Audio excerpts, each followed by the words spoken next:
The crash echoed through the marble halls like thunder. Shards of glass scattered across the polished floor, glittering under the golden chandelier as if mocking the boy, who stood frozen in their wake. Ethan Maxwell, barely 10 years old, clutched his crumpled report card against his chest, his small hands trembling. His wide blue eyes darted to the ruined trophy case, a shrine to generations of Maxwell victories, his grandfather's military medals, his father's awards in innovation and business, and now splintered fragments of crystal cups that had once gleamed with triumph, all gone because his shaking hand had brushed the glass when he tried to hide his latest failure. The heavy footsteps came before the voice. James Maxwell, tall and imposing in his tailored suit, appeared in the doorway like a storm gathering force. His jaw was tight, his eyes sharp as steel, and in one hand, he still held the tablet glowing with corporate reports from half a world away. But now, his gaze locked on his son. "What is wrong with you?" His voice reverberated off the vaulted ceiling, slicing through Ethan's silence. He strode forward, yanking the paper from the boy's grip. His eyes scanned the marked Seth sprawled across every subject. The sound of paper crumpling filled the room as James crushed the report in his fist. Again, after tutors from the best academies, after the most expensive education money can buy. "And this is what you give me?" Ethan's lips parted, but only a small, broken whisper escaped. "I tried, Dad. I really tried." James's glare hardened, clearly not hard enough. He hurled the crushed paper aside, his fury radiating like fire. "This family doesn't tolerate failure, Ethan. Maxwell Technologies wasn't built by people who gave excuses. It was built by discipline, by strength. You'll never carry the Maxwell name if you can't even pass the simplest tests." The boy's shoulders collapsed inward. His throat tightened, but he refused to let the tears fall. His father despised tears. He stood stiff, fists clenched at his sides, as James's booming decree sealed his punishment. "No computer, no games, no swimming pool, nothing until you prove you're worthy of being my son." With a final glare, James turned and stormed away, his footsteps fading toward his office. From the shadows of the hallway, Sophia Rodriguez had been watching. Her tiny frame seemed swallowed by the vastness of the mansion, her dark hair falling in uneven strands over her forehead. In her hands, she clutched a notebook so worn its corners curled, filled with equations that no one had asked her to write. Her mother, Elena, knelt at the broken glass, broom in hand, sweeping as though her very life depended on the perfection of each stroke. She kept her head down, pretending not to hear, though her eyes flickered with quiet pain. Ethan collapsed to the floor once his father was gone, the weight of his shame pressing him into the cold marble. His chest shook with the sobs he refused to release out loud. Sophia hesitated, her mother's silent warning etched into her mind. But something stronger pushed her forward. She stepped out from the shadows, her notebook pressed tightly to her chest, and crouched beside the boy who looked more broken than the shards scattered around him. "I could help you," she whispered, her voice soft yet steady. Ethan lifted his head, eyes red, skeptical at the sight of a maid's daughter daring to offer what no tutor could. "You're just a little kid," he muttered, his voice thick with disbelief. Sophia's gaze didn't waver. "I'm 7 and I can do calculus." Ethan stared at her, the smallest flicker of curiosity breaking through his despair. His lips trembled, almost forming the word liar, but Sophia hugged her notebook closer, eyes gleaming with quiet certainty. "It has to stay a secret," she whispered again, lowering her voice so even the walls couldn't hear. "But I can show you a way. Numbers don't have to hurt. They can dance, and I can teach you." In that moment beneath the shattered glass, between silence and sobs, Ethan Maxwell glimpsed a spark of something he had never known before. Hope. The night air hung heavy with silence as the mansion's clock chimed 8. The grounds of the Maxwell estate stretched wide under the pale moonlight, rows of manicured hedges and fountains standing like silent guardians. Ethan moved cautiously across the lawn, his small frame almost swallowed by the vastness of the place he called home. In his pocket, he clutched the crumpled page Sophia had slipped him earlier, a swirl of strange symbols and spirals that seemed to pulse with life every time he looked at it. The garden house loomed ahead, a Victorian greenhouse of iron and glass glowing faintly from within. It was a place Ethan had only ever walked past, never entered. His father treated it as a showpiece, a sanctuary for exotic plants, rarely stepping foot inside himself. Tonight, the light spilling from its tall windows beckoned him like a forbidden secret. His heart hammered, each step slower than the last. until at last he reached the door and pushed it open. Warmth greeted him, the air thick with the scent of earth and blooming jasmine. The lamplight flickered softly, casting long shadows among the ferns and towering palms, and there, cross-legged on a faded cushion, sat Sophia. Her notebook lay open in front of her. Lines of numbers and diagrams sprawled across its pages. She looked up, her dark eyes steady, as if she had been expecting him all along. "You came," she said simply. "I'm desperate," Ethan admitted, his voice cracking. He dropped his backpack to the floor and sank onto the cushion opposite her. "Dad says if I don't improve, he'll send me away. Switzerland, a boarding school." The word carried a kind of finality that made his chest tighten. Sophia nodded gravely, her 7 years seeming to weigh more like 70. "Then you need to see the way I see." Ethan frowned, confused. "I don't understand." "Close your eyes." He hesitated but obeyed. Behind his eyelids, he could still feel his father's cold stare, still hear his voice telling him he was nothing. "Picture the number 8, Sophia instructed. "It's just 8, Ethan muttered. Double quotes, "No, look closer. Is it standing up or lying down?" He tried to imagine it. "Standing up, I guess. What color is it?" Numbers didn't have colors. At least, they weren't supposed to. But as he focused, a faint blue sheen began to glow around the 8 in his mind. "Blue," he whispered, surprised. "It's kind of blue." A smile tugged at Sophia's lips. "Good. That's how it starts." For the next hour, she led him through exercises unlike anything his expensive tutors had ever tried. She showed him patterns, spirals, and shapes hidden in the numbers. She spoke of equations as if they were stories and made multiplication tables into rhythms that tapped like music against the walls of his mind. "Math isn't about memorizing," she told him, her small fingers sketching another spiral across the paper. "It's about seeing the dance." "The dance," Ethan echoed skeptically. "Everything dances. The planets, the flowers, even the way your heart beats. Numbers only show us the steps." She placed the notebook between them, a spiral of equations spreading across the page. "See, the path curves the same way the numbers do. That's their dance." Something stirred in Ethan, a shift so subtle it might have gone unnoticed if not for the spark that flickered briefly in his eyes. For the first time, he glimpsed math not as a wall to hide to climb, but as a secret world waiting for him to enter. Asterisk, "How do you know all this?" he asked in awe. "I've always seen it," Sophia replied, her expression darkening. "But people don't like it. My teacher called me a liar when I solved a problem meant for high school. She made me sit in the corner. After that, my mom pulled me out of school. Now I learn alone." The words cut through Ethan's chest. He thought of his private school, the sprawling classrooms, the tutors flown in from overseas, and the way he had hated them all. He thought of Sophia, brilliant and small, hidden in the background of his life like a shadow. The grandfather clock in the mansion struck 10. Ethan jolted upright. "I have to go. My dad checks my room at 10:30. Sophia nodded but tore a page from her notebook, filled with swirling diagrams. "Take this. Practice seeing the dance. Tomorrow, we'll try science." Ethan clutched the page like treasure as he slipped out of the garden house and hurried across the moonlit lawn. For the first time in months, he felt something other than fear or shame.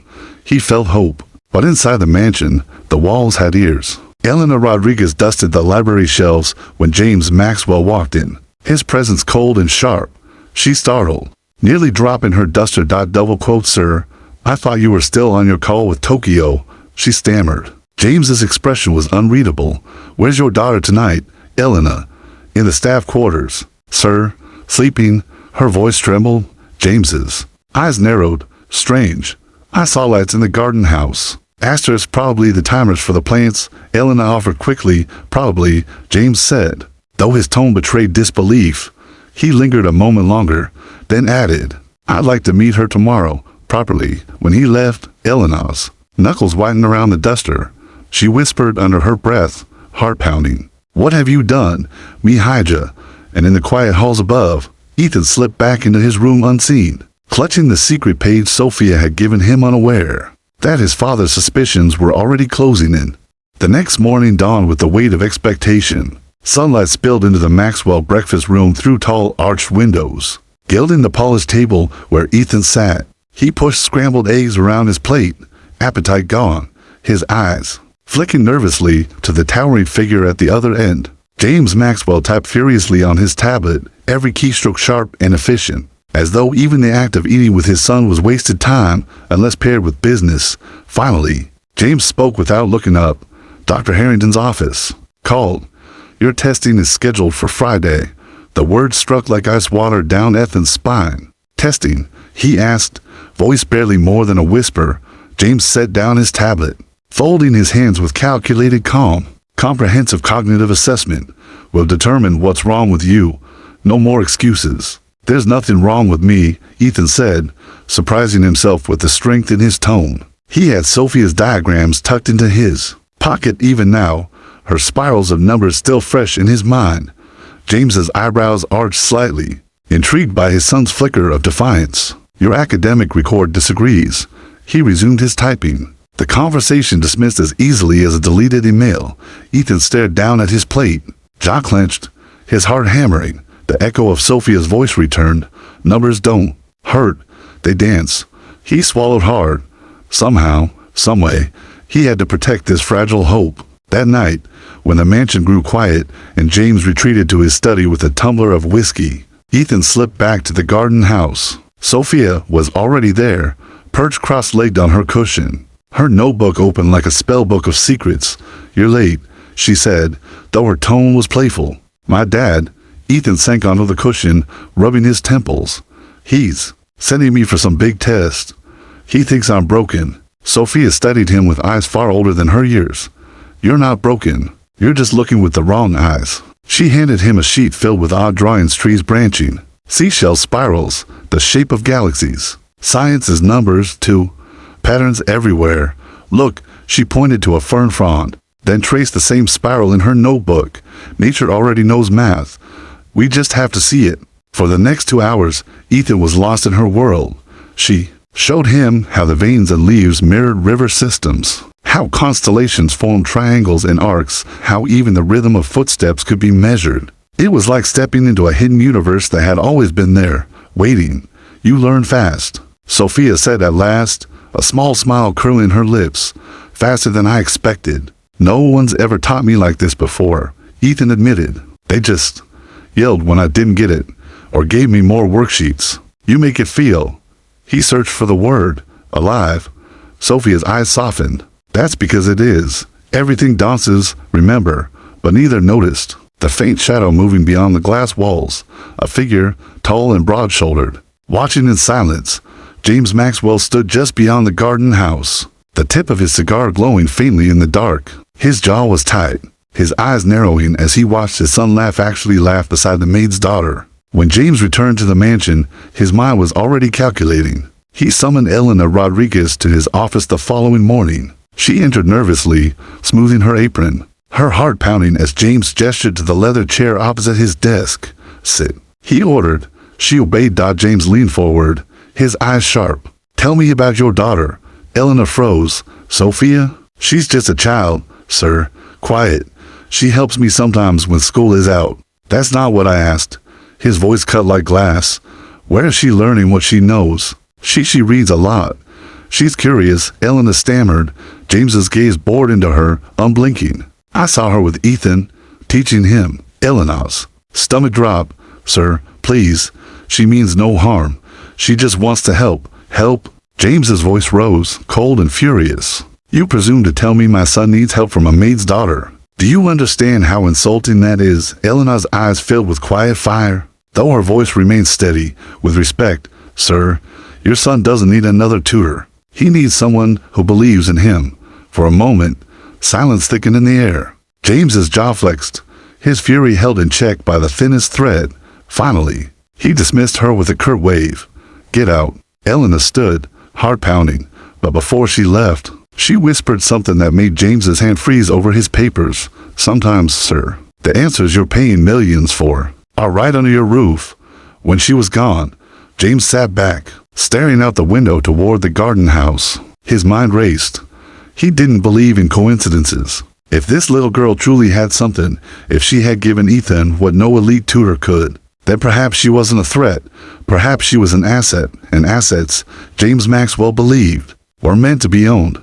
That night, as Ethan clutched Sophia's notebook page under his pillow and dreamed of numbers dancing. His father was already making plans that would put both children in more danger than they realized. The storm broke inside the mansion long before the skies outside dared to rumble. Ethan sat at his desk, the page Sophia had given him spread out. Before him, strange spirals and lines filled the sheet, but to him now, they weren't strange at all. They were alive numbers that danced, shapes that sang, mysteries that whispered answers he could almost hear. His pencil scratched quickly across his notebook, copying her patterns, following the invisible rhythm she had opened in his mind. For the first time, equations didn't feel like enemies, they felt like secrets he could unlock. The door swung open without a knock. James Maxwell filled the doorway, his tall frame casting a long shadow across the room. His face was unreadable, his suit immaculate, but the air carried the weight of controlled fury. Ethan froze, the pencil slipping from his fingers. "Where did you learn this?" James's voice was calm to calm. He crossed the room in 3 strides, plucking the page from the desk before Ethan could hide it. His eyes scanned the spirals, the elegant symmetry, the numbers laid out in perfect progression. I just... Ethan stammered, his chest tightening. James's eyes snapped up, piercing. "This isn't your work." Ethan's throat closed. He could feel the walls pressing in, his father's presence like a storm about to strike. "Tell me," James demanded, "who gave this to you?" Ethan opened his mouth, but Sophia's voice echoed in his memory. "It has to stay a secret." His palms grew damp, his heart pounding so hard he thought it might crack his ribs. He shook his head. "No one. I figured it out." A muscle twitched in James's jaw. He stepped closer, lowering his voice until it was a dangerous whisper. "Don't lie to me, Ethan. You're not clever enough to do this alone." The words pierced deeper than any yell.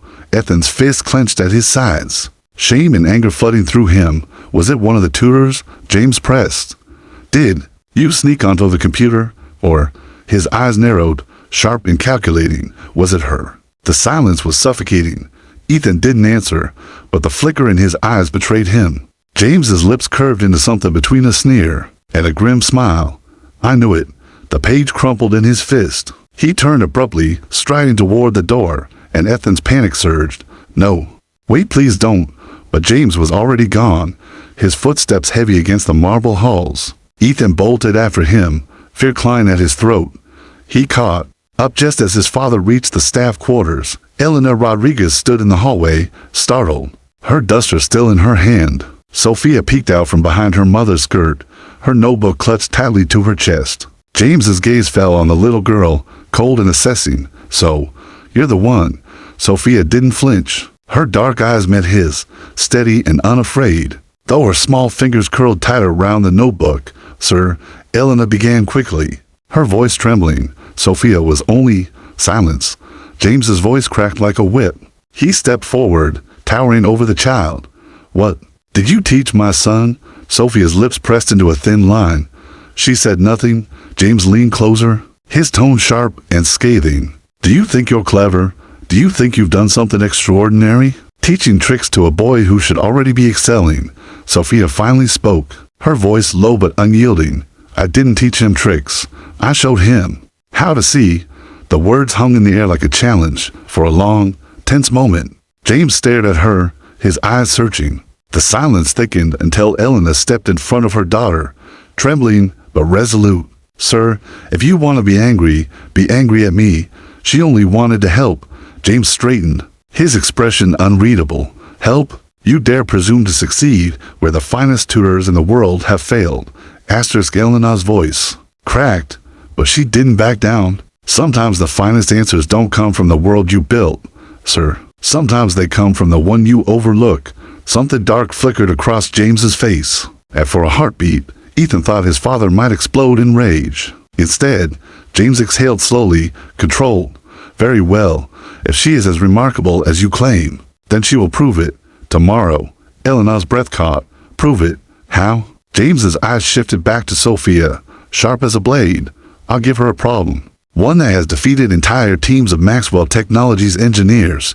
If she can solve it, then perhaps she has earned her place here. If she fails," his gaze flicked to Eleanor with chilling finality, "you and your daughter are gone." Sophia's small hand slid into her mother's trembling one, her voice, calm and certain. Cut through the fear. I won't fail. Ethan's chest tightened. Terror and awe battled inside him as he looked at her. She was only 7. She should have been hiding behind her mother. But instead she stood like a soldier facing down a giant. James turned and walked away, his command, absolute. Tomorrow.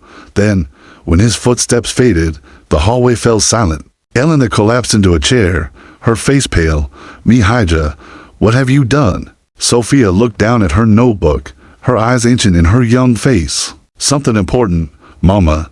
Then she glanced at Ethan, who stood frozen in the hallway. His fear mirrored by a glimmer of something else, faith, because deep down, he knew if anyone could face James Maxwell and win, it was Sophia. Asterisk the next. Day dawned with the weight of destiny, a cold, metallic tension threaded through the Maxwell mansion. Heavy as the silence that greeted the staff as they went about their chores. Even the air seemed to hum with anticipation, as though the grand house itself knew that something more than breakfast and business meetings lay ahead. Ethan could barely eat. His eggs sat untouched on the edge of his plate, congealing in the morning light. He could feel his father's eyes on him, sharp, measuring, demanding. James Maxwell didn't speak of what was coming, but his silence said more than any words could. It wasn't just Ethan who was being tested now.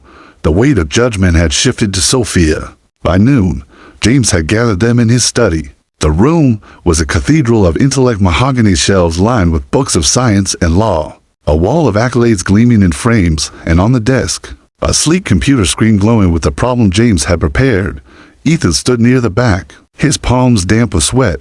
Beside him, Sophia held her worn notebook, her small shoulders squared. Elena lingered close, her face pale with fear, hands clasped tight as if in prayer. James leaned back in his leather chair, his fingers steepled, his gaze locked on Sophia. What you see here, he said, gesturing toward the glowing equation. On the screen is a problem my senior engineers at Maxwell Technologies have been working on for months. They failed. Brilliant men and women educated at the finest universities in the world.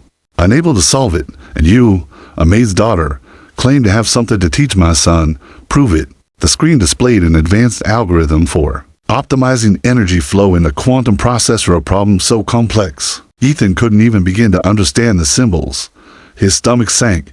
This wasn't fair. It wasn't even possible. Sophia was only 7, but she stepped forward, calm as ever. Her eyes scanned the screen, and then she pulled a stubby pencil from behind her ear. Flipping open her notebook, lines poured out of her hand in swift strokes, faster than Ethan could follow. Spirals, arrows, diagrams, the same strange dance she had shown him in the garden house. Minutes stretched into an eternity. James's jaw tightened as he watched, waiting for her to falter. Elena wrung her hands so hard her knuckles turned white. Ethan held his breath, his heart pounding in his chest. Finally, Sophia put down her pencil. The mistake, she said softly, is here. She pointed to a section of the algorithm on the screen. You're trying to force the energy flow in a straight line, but it wants to move in a spiral, like this. She turned her notebook around, showing the spiral she had drawn. You're fighting the pattern instead of following it. James leaned forward, his eyes narrowing. He typed rapidly on his keyboard, inputting her suggestion into the program. The screen flickered, recalculated, then the red error messages vanished. A green bar blinked across the screen. Solution verified. For a moment, silence crushed the room. James stared at the result, his mind reeling. Then his gaze shifted to Sophia. Sharp as glass, Ethan's chest swelled with pride. She did it, he whispered. She really did it. James rose slowly from his chair, circling the desk to stand before Sophia. He loomed over her, but she didn't shrink back. How? He demanded, his voice low and dangerous. Does a 7-year-old child solve what my brightest engineers could? Not. Sophia met his gaze, unflinching. Because numbers don't scare me, they talk to me. Ethan's throat tightened. He wanted to shout at his father, to defend her, but fear pinned his feet to the ground. James studied her for a long, unbearable moment. Then he turned to Elena. You will stay, for now. But understand, your daughter belongs to me now. I will see to her education personally. If she is what she appears to be, she will serve the Maxwell name. Elena gasped, pulling Sophia close. She is not yours. She is my daughter. James's voice cut like a knife. Not anymore. If she stays under my roof, she is Maxwell property. Sophia's small hand tightened around her mother's. She didn't cry, didn't beg. Instead, she glanced at Ethan, her dark eyes steady. He felt the unspoken words ripple between them. This is bigger than both of us now. That night, the mansion seemed to vibrate with unease. Ethan lay in his bed, staring at the ceiling, unable to shake his father's words. He wasn't just afraid for Sophia, he was terrified of what his father might do with her gift. She wasn't a daughter to him, she was an asset, and assets, in James Maxwell's world, were exploited until there was nothing left. But as Ethan drifted toward restless sleep, an idea sparked. Sophia had told him once, everything dances, even people. Maybe, just maybe, it was time for him to learn a new step in that dance, one that his father couldn't control. Because tomorrow, Ethan himself would be tested in front of the world, and this time, he wouldn't be standing alone. Asterisk the storm outside the Maxwell estate rolled in with thunder, but it was nothing compared to the one building within its walls. 2 days after Sophia solved the impossible problem, Ethan found himself standing at the entrance of St. Mark's Academy, the elite school, where his father had demanded he compete in the city's annual Youth Mathematics Challenge. The marble steps loomed high, the grand doors opening into a hall filled with children in pressed uniforms and parents with polished smiles. Cameras flashed as local reporters whispered about the Maxwell boy, their pens ready to record whether the heir to a billion-dollar empire would finally live up to his name. Ethan's stomach churned. He had never felt smaller. His father's hand, firm on his shoulder, guided him forward like a soldier being sent to battle. "Remember," James Maxwell murmured, his voice low and sharp. "You are not just representing yourself. You are representing me. Fail, and you disgrace the family." Ethan nodded, though his chest felt hollow. He wanted to run, to hide, but he remembered Sophia's words from the night before. It's not about what they see.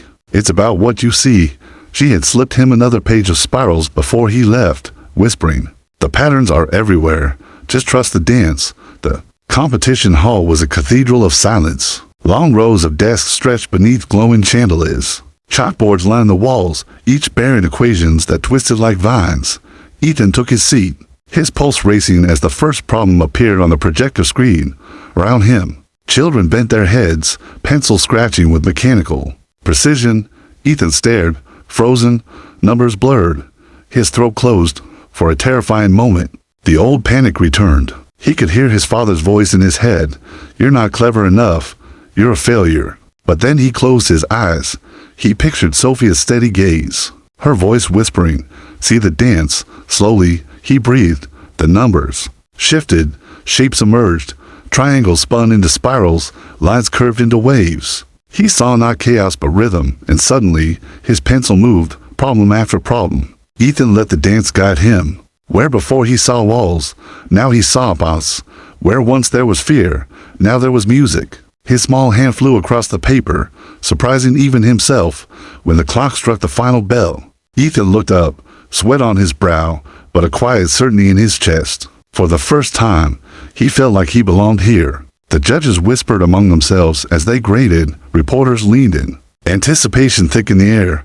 James Maxwell stood in the back, arms crossed, his expression unreadable. Finally, the head judge approached the podium. "Ladies and gentlemen, the results are in." His voice carried across the hall. In first place, Ethan Maxwell. Asterisk the room erupted in murmurs. Cameras flashed wildly. Ethan blinked, stunned. As the judge handed him a golden certificate, applause echoed off the walls. But all Ethan could hear was the pounding of his own heart. James stepped forward, his hand tightening briefly on Ethan's shoulder. To the crowd, he forced a smile, shaking hands, nodding graciously. But his eyes were not on Ethan. They were scanning the back of the hall, where a small figure stood hidden in the shadows. Sophia. She hadn't told anyone she would come. But there she was watching, silent, a proud smile tugging at her lips. For a moment, their eyes met across the distance. Ethan gripped the certificate tighter, his throat thick with emotion. He knew the truth. This victory wasn't his alone. It was hers. But James had seen to. His sharp gaze locked on Sophia like a predator scenting prey. That evening, back at the mansion, his patience finally cracked. "You think I don't know?" he thundered, slamming the certificate onto his desk. Ethan flinched. Sophia clutching her notebook to her chest. Elena stood frozen by the door, her face pale. You didn't win because you're clever, James spat, his eyes boring into Ethan. You won because she fed you the answers. A maid's daughter parading as some prodigy. That's not true, Ethan cried, his voice shaking. She didn't give me answers, she showed me how to see them. James turned on Sophia. You've made a fool of me, of my empire. Do you understand what you've done? Sophia lifted her chin, unafraid. I gave him what you couldn't. Belief. The word hit the room like lightning. For the first time, James faltered. Belief.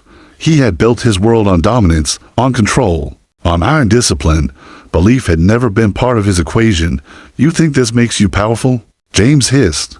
You're a child, and children can be controlled. He stepped closer, looming over Sophia, his voice low and dangerous. From this day forward, you'll learn under my command. Your gift belongs to me now, Elena gasped, pulling Sophia back. She belongs to no one but me, she said fiercely. James's eyes narrowed. Then you'll leave my house, tonight. Ethan's breath caught. Terror surged in his chest, but something stronger rose with it, defiance. For the first time, he stepped between his father and Sophia, his small frame trembling but unyielding. No, he said, voice breaking but clear. If she goes, I go too. The room fell into silence. James stared at his son, stunned. Ethan's chest heaved, his fists clenched at his sides. You've spent my whole life telling me I'm not good enough, he said, his voice trembling, with years of swallowed pain. But she showed me I could be. You want to own her, but you can't, because you can't own what makes someone believe. Sophia's hand brushed his arm gently, steadying him. Elena's eyes brimmed with tears. James's face darkened, torn between fury and disbelief. For the first time in his life, his son had stood against him, and in that moment, Ethan realized something shocking. The dance wasn't just in numbers. It was in choices, in courage, in the steps that could change everything. The storm outside broke in a crash of thunder, and inside the Maxwell mansion, a storm of another kind reached its breaking point. The storm still raged outside, rattling the tall windows of the Maxwell mansion. Lightning illuminated the hallways in jagged flashes, as though the house itself braced for what was about to happen. Ethan stood firm in his father's study, his fists trembling at his sides, Sophia beside him with her small notebook clutched tight. Elena hovered near the door, fear and defiance warring in her eyes. James Maxwell, towering behind his desk, was no longer simply angry, he was dangerous. You think this ends here? James's voice cut through the air like thunder. One contest, one certificate, and suddenly you believe you've outsmarted me? You think this little girl can undo everything I built? He gestured toward Sophia with disdain, as if she were nothing more than a shadow on the wall. Maxwell Technologies dominates because of strength, because of precision, not because of childish games with spirals and crayons. Sophia lifted her chin, steady and unshaken. It isn't a game. You saw the machine. Your engineers couldn't fix it. I did. James slammed his fist on the desk, the sound reverberating like a gunshot. That was luck. No, Sophia answered softly, but her words carried like a strike of lightning. It was truth. Numbers don't lie. You just don't listen. For the first time, silence followed her words. James's jaw flexed, his pride cut raw, but he wouldn't admit defeat. Instead, he leaned forward, eyes sharp as steel. Fine. One final test. If you're truly as brilliant as you claim, you'll solve something no child or adult has ever managed. Do this, and you'll earn my respect. Fail, and you'll never step foot in this house again. Elena gasped. Sir, she's just a child. But Sophia's voice broke through before Ethan could speak. Show me. James's lips curled into a cold smile. He typed rapidly on his computer, pulling up a confidential file, encrypted with Maxwell Technologies' highest clearance. Equations and models filled the screen, an unfinished prototype for a renewable energy grid that could change the world, but had been stuck in development for years. Billions of dollars, entire research teams, endless failure. It had become James's white whale, the one blemish on his empire. He turned the monitor toward Sophia. Fix this. Ethan's stomach twisted. Dad, she doesn't have to. She asked for it. James snapped. Let's see what your miracle girl can do. Sophia stepped closer, eyes scanning the equations with a calm intensity that sent a shiver through Ethan. She flipped open her notebook, her pencil flying across the page. Symbols and spirals poured out, weaving together in ways Ethan couldn't understand but instinctively felt were right. Minutes stretched into half, an hour. The storm outside beat against the glass, the tension inside thick enough to choke her finally. Sophia set down her pencil. You're trying to force the grid into rigid sections. But energy doesn't flow in squares. It flows in waves, in cycles. Like breath, like life. You have to let it move the way it wants to. She slid her notebook forward, filled with spirals that mirrored the equations on the screen. This is the missing pattern. James typed furiously, inputting her formula. The program processed, and for the first time in years, the screen didn't flash red, it glowed green. Data streaming flawlessly into alignment. The impossible problem was solved. Silence. The kind that sucked all the air from the room. James stared at the screen, his empire-shattering failure undone by a 7-year-old girl in worn shoes, with a notebook older than her. His pride crumbled in the glow of her brilliance.